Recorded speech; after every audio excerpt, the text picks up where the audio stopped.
I stood there holding that stupid certificate while Ryan Garrison walked into the plant conference room like he owned the place, which technically he did. His father Bryce owned the whole damn company. But watching this 28-year-old kid in his designer safety vest strut past 18 years of my hard work felt like a punch to the gut. My name is Henry Morrison. I'm 49 years old, and I've been running manufacturing operations at Garrison Steel longer than this kid has been out of college. That morning started like any other promotion ceremony we'd had over the years. The whole management team gathered around the big conference table, coffee and donuts from the break room, the usual handshakes and congratulations. I'd finally made it, plant director, the job I'd been working towards since I started here as a machine operator back in 2005.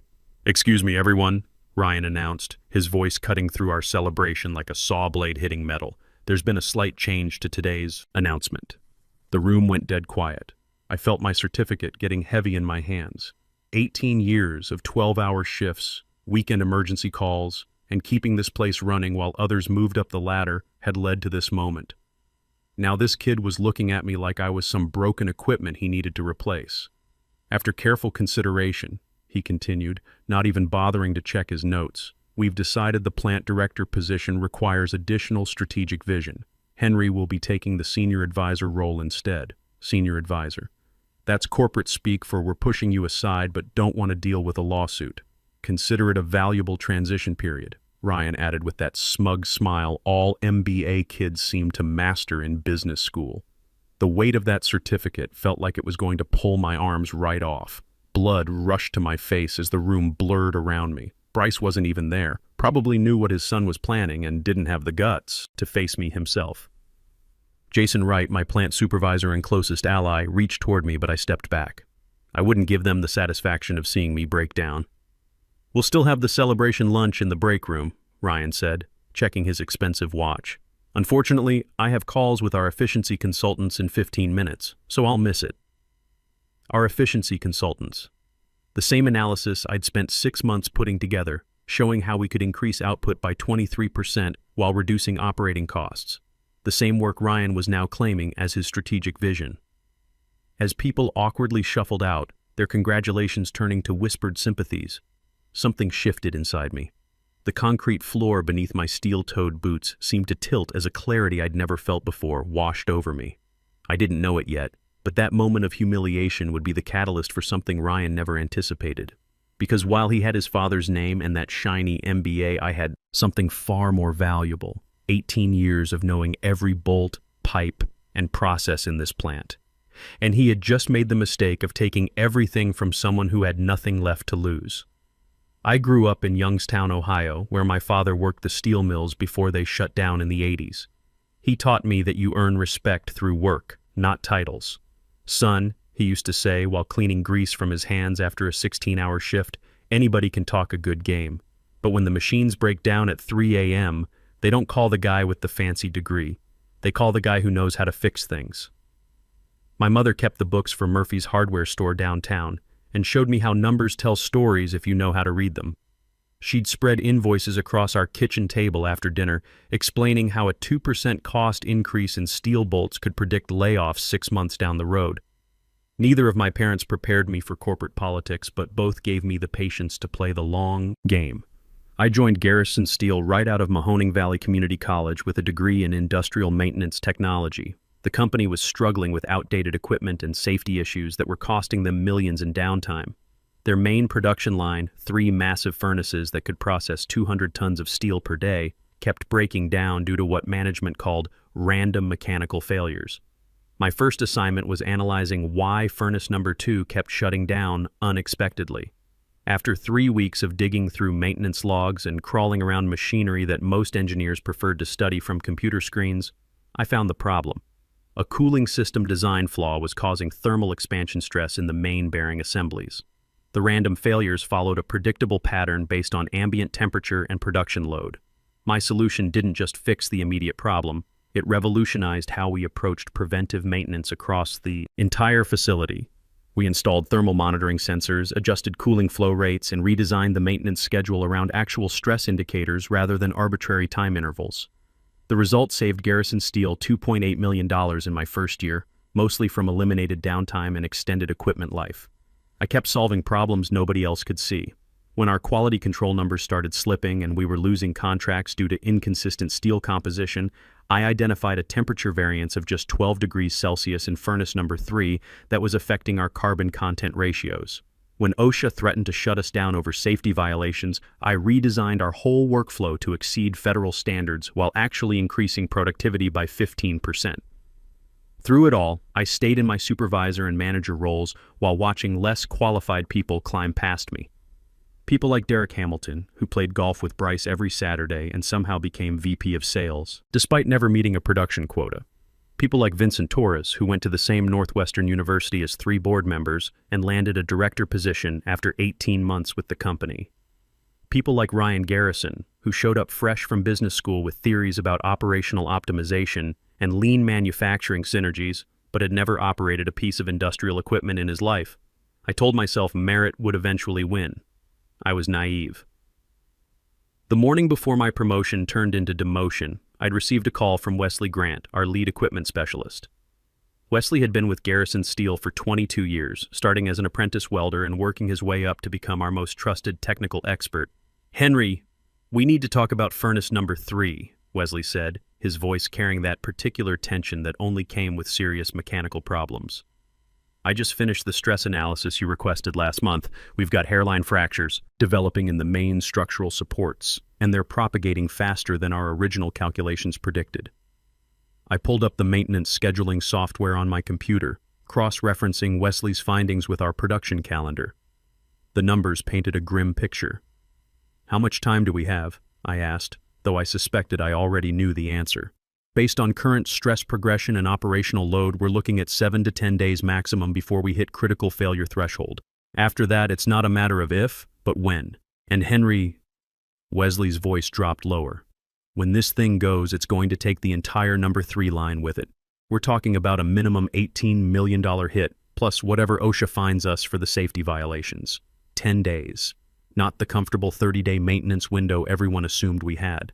Furnace number 3 was our newest and most efficient unit, installed just 5 years ago when we upgraded from the old 1980s equipment. It produced 40% of our daily output and was specifically designed to handle the high-grade steel contracts that kept us competitive with the big players in Cleveland and Pittsburgh.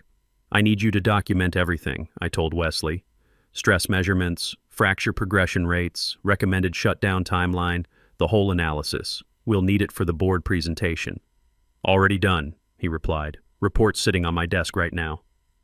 "Henry, this isn't just about money. If number 3 fails catastrophically during operation, we could have molten steel breaching containment. I've seen what happens when these old-style safety systems get overwhelmed." After Wesley hung up, I sat staring at my computer screen, running scenarios in my head. A planned shutdown would cost us about $2.3 million in lost production over the repair period. An unplanned failure during operation would cost us everything, not just the $18 million in immediate losses, but potentially our largest contracts and our safety certification. The smart move, the responsible move, was to immediately schedule emergency maintenance and absorb the short-term costs. But as I started drafting the shutdown authorization request, Ryan appeared at my office door. "Henry, glad I caught you," he said, settling into the chair across from my desk without being invited. "I wanted to discuss the transition timeline for the plant director responsibilities. I minimized the maintenance software window. What kind of timeline are we talking about? Well, obviously you'll want to bring me up to speed on all current operations before stepping back into the advisory role. I'm thinking we could do a comprehensive handover over the next couple weeks." A couple weeks. During which time furnace number 3 would be operating on borrowed time. "What about the efficiency project presentation to the board next week?" I asked. Ryan's eyes lit up. "That's actually perfect timing. I can present the optimization plan as my first major initiative. Really shows the board that fresh leadership is already paying dividends. My efficiency project. 6 months of analysis, including detailed maintenance scheduling that would prevent exactly the kind of crisis Wesley had just warned me about. Work that Ryan had no understanding of beyond the executive summary he'd skimmed. You'll need all the supporting documentation," I said carefully. "The project includes some complex technical specifications. Everything important should be in the shared drive, right?"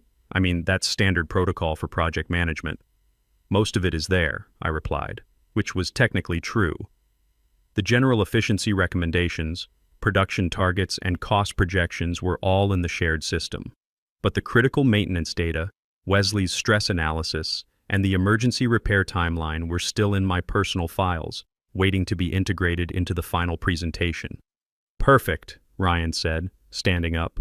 I'll review everything this afternoon and put together a presentation that really showcases our forward-thinking approach. No offense, Henry, but I think the board will appreciate a more strategic perspective rather than getting bogged down in technical details. Strategic perspective. This kid thought he could optimize steel production like he was reorganizing a supply chain for office supplies. After Ryan left, I opened Wesley's stress analysis report and read through the technical data again. The fracture propagation followed classic fatigue failure patterns, microscopic cracks that started small but grew exponentially under repeated thermal cycling. Wesley had identified 17 separate stress concentration points, with the most critical ones clustered around the main structural supports that held the furnace assembly in place. The metallurgical engineering was straightforward. High-carbon steel subjected to temperature variations of 800 degrees Celsius over thousands of heating cycles develops predictable failure modes. The math was unforgiving. Once cracks reached a certain depth, catastrophic failure became inevitable. But Ryan didn't know metallurgy. He knew PowerPoint presentations and buzzword optimization. My desk phone rang. Nicole Stevens from HR. Henry, I wanted to check in with you about this morning's announcement. I know it wasn't what you were expecting. That's one way to put it, I said.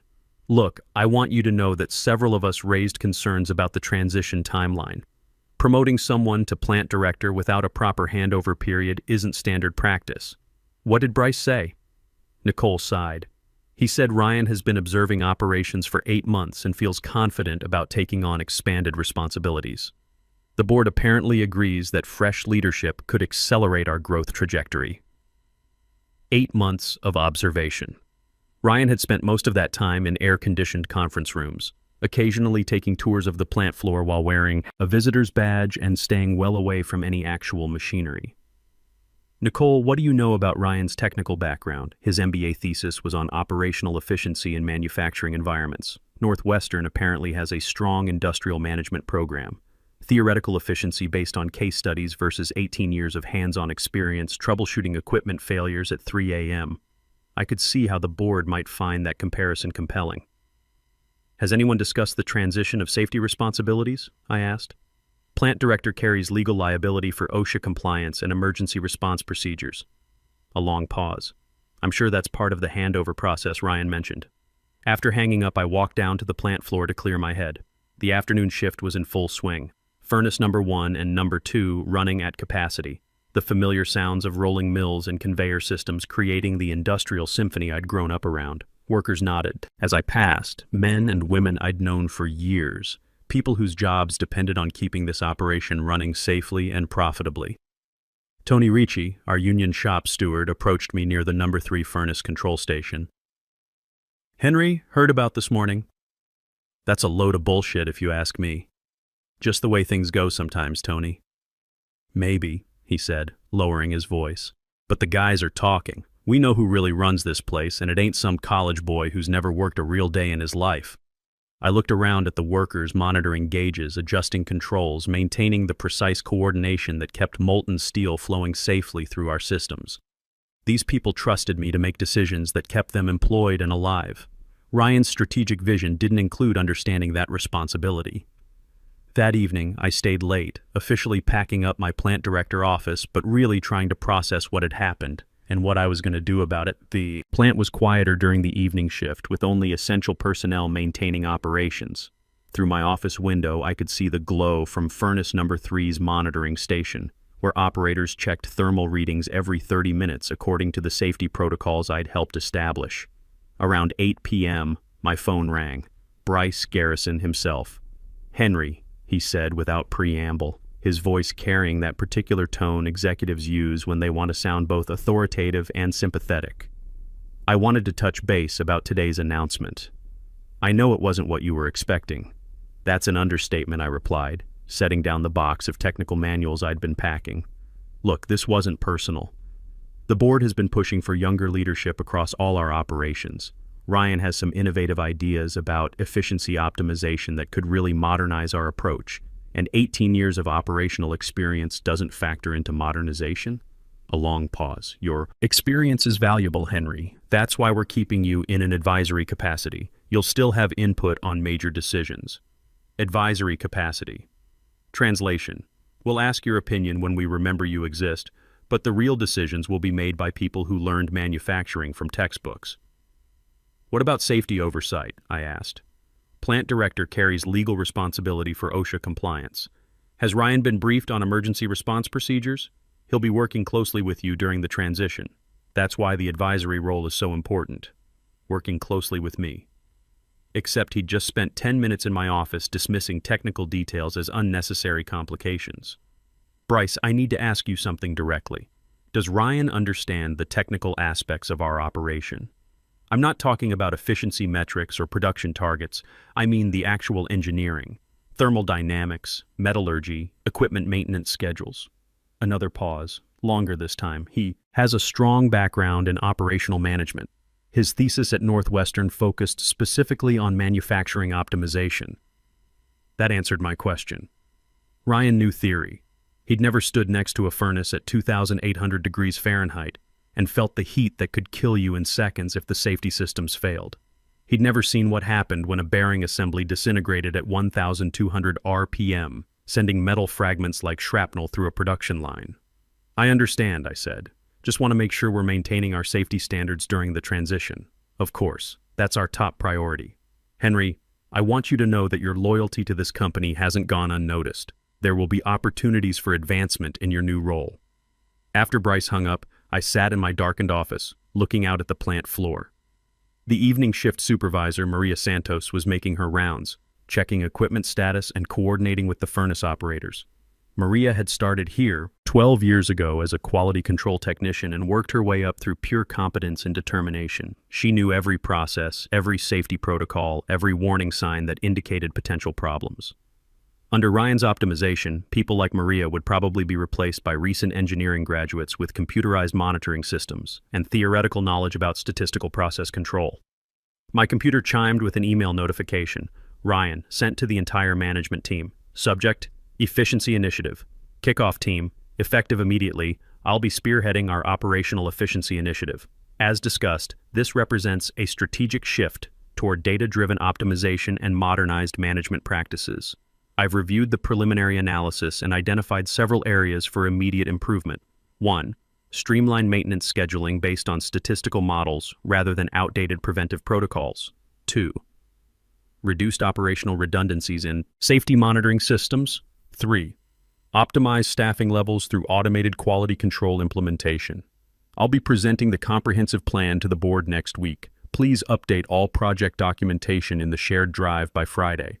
Best regards, Ryan Garrison, VP of Operations, Statistical Models, instead of preventive maintenance. Reduced safety monitoring redundancies. Automated quality control replacing experienced operators like Maria. I opened Wesley's stress analysis report again and read through his recommendations. Immediate shutdown for structural reinforcement repairs. Estimated downtime, 3 weeks. Estimated cost, $4.2 million in lost production plus $1.8 million in repair expenses. Total impact, $6 million, but spread over a controlled maintenance period with advance notice to our customers. The alternative was catastrophic failure during operation. Estimated cost, $18 million in immediate losses, plus potential safety violations, plus loss of customer confidence, plus possible criminal liability if anyone got injured. The math was clear. The responsible decision was obvious. But as I started to compose an email to Ryan with Wesley's findings, I stopped. My finger hovered over the keyboard as a different possibility crystallized in my mind. What if I just didn't say anything? The thought felt dangerous and liberating at the same time. I'd never deliberately withheld critical operational information before. My entire career had been built on preventing problems, not allowing them to happen. But Ryan had made it clear that he didn't value my technical expertise. He wanted to optimize operations without understanding what he was optimizing. Maybe it was time to let him learn through experience. I closed the email draft and instead saved Wesley's report to my personal files. Everything else, the general efficiency recommendations, the production targets, the cost projections, remained in the shared drive where Ryan could access it. But the critical maintenance data, the stress analysis that could prevent disaster, stayed with me. The next morning, Ryan appeared at my new office, smaller, tucked away in a corner near the administrative departments, with a view of the parking lot instead of the plant floor. "Henry, glad I caught you early," he said, settling into the single visitor chair. "I wanted to go over a few questions about the efficiency project." "Sure," I replied, wondering if he'd spent any time actually reading the technical specifications. "Great work on the production optimization analysis. Really comprehensive data on throughput improvements and cost reduction opportunities. I did have one question about the maintenance scheduling section." Here it comes, I thought. He's going to ask about the furnace analysis. The current preventive maintenance protocol seems pretty conservative. We're scheduling downtime based on manufacturer recommendations, but those are typically padded for liability reasons. "Have you looked into extending operation cycles based on actual performance data?" I stared at him. He was asking about extending equipment operation beyond recommended safety margins, while sitting 200 yards away from a furnace that was 7 days away from catastrophic structural failure. "Manufacturer recommendations are usually based on extensive stress testing and failure analysis," I said carefully. "Extending operation cycles can increase efficiency, but it also increases risk of unexpected failures." "Right, but we're talking about optimizing the risk-reward calculation. A 10% increase in operation efficiency versus a small increase in failure probability, that's a mathematical decision, not an emotional one." Mathematical decision. Ryan saw 400 tons of molten steel as a spreadsheet entry, not as a potentially lethal force contained by engineering systems that had specific operational limits. "Have you reviewed the current condition assessments for our major equipment?" I asked. I looked at the summary reports. Overall operational status shows green across all systems, no immediate concerns flagged. Because the detailed stress analysis was in my personal files, not the summary reports. Sometimes the detailed engineering data reveals concerns that don't show up in summary reports, I said, especially for older equipment operating at high capacity. Ryan waved his hand dismissively. "That's exactly the kind of conservative thinking that limits our optimization potential. We can't let worst-case scenarios prevent us from maximizing efficiency." I nodded slowly. "You're probably right. The summary reports should have everything you need for the board presentation." "Perfect. I'm really excited to show them how fresh thinking can drive measurable improvements." After he left, I sat alone in my corner office, looking at my reflection in the black computer screen. I'd just made a decision that violated everything I'd believed about professional responsibility and safety management. But Ryan had made his own decision when he dismissed 18 years of experience as conservative thinking and emotional rather than mathematical. Maybe it was time for him to learn some mathematics the hard way. The board presentation was scheduled for 10 a.m. on Thursday. I arrived early and chose a seat in the back corner of the executive conference room, close enough to observe but far enough away to avoid drawing attention. Board members began filing in at 9:45. Oliver Hayes, the chairman, along with 4 other directors who collectively controlled Garrison Steel's future. Margaret Phillips, CEO of our largest customer, arrived with 2 members of her procurement team. The efficiency consultants, 3 serious individuals from McKinsey who'd been hired to evaluate our expansion potential, took seats near the front. At exactly 10 a.m., Ryan entered wearing a navy suit that probably cost more than most of our workers made in a month. He carried himself with the confidence of someone who'd never failed at anything important, distributing copies of my efficiency analysis repackaged with his name and title prominently displayed. "Good morning, everyone," Ryan began, his voice steady and practiced. "I'm Ryan Garrison, VP of Operations, and I'm excited to present our comprehensive operational optimization strategy." For the next 45 minutes, I watched him deliver my work as his own vision for the company's future. He handled the basic material competently enough, the production targets I'd calculated, the cost reduction opportunities I'd identified, the competitive advantages I'd analyzed. The audience seemed engaged, occasionally nodding at his more polished presentation style. Then came the questions. "These efficiency projections assume continued optimal equipment performance," said Oliver Hayes, reviewing the handout. What contingency planning have you done for maintenance issues or unexpected downtime? Ryan smiled, confidently, the same expression I'd seen him use when dismissing my concerns about detailed technical analysis. Our current equipment is operating within normal parameters. We've implemented preventive maintenance schedules based on statistical modeling rather than conservative manufacturer recommendations. This allows us to maximize operational uptime while maintaining safety standards. Wesley Grant, sitting near the side wall, shifted uncomfortably in his seat. As lead equipment specialist, he knew exactly what Ryan was really saying, that they were planning to run equipment beyond recommended safety margins without understanding the actual condition of critical components. But what about unexpected failures? Margaret Phillips pressed. Our supply contracts depend on consistent delivery schedules. How do you mitigate the risk of production interruptions? That's exactly why this optimization approach is so valuable, Ryan replied smoothly. By moving away from outdated preventive protocols, we reduce unnecessary downtime while improving overall efficiency metrics. Margaret exchanged glances with her procurement team. They'd been burned before by suppliers who prioritized efficiency over reliability. Then Oliver asked the question I'd been dreading and anticipating in equal measure. Ryan, what's your assessment of our major equipment condition? Specifically, have there been any recent engineering evaluations of structural integrity for our primary furnaces? Ryan paused for just a moment, consulting his notes. All equipment monitoring indicates normal operational status.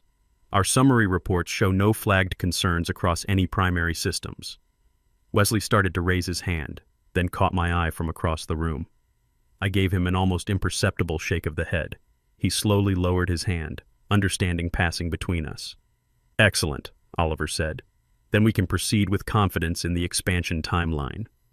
The meeting concluded with handshakes and commitments to move forward with Ryan's optimization plan. Margaret Phillips scheduled follow-up meetings to finalize expanded supply contracts.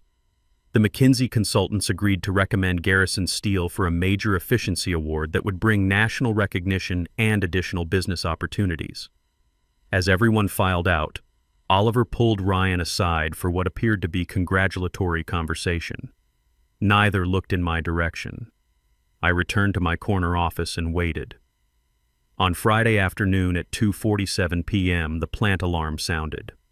I was reviewing quarterly safety reports when the piercing wail of the emergency alert system cut through the normal industrial noise. My first instinct, developed over 18 years of crisis management, was to immediately check the central monitoring station.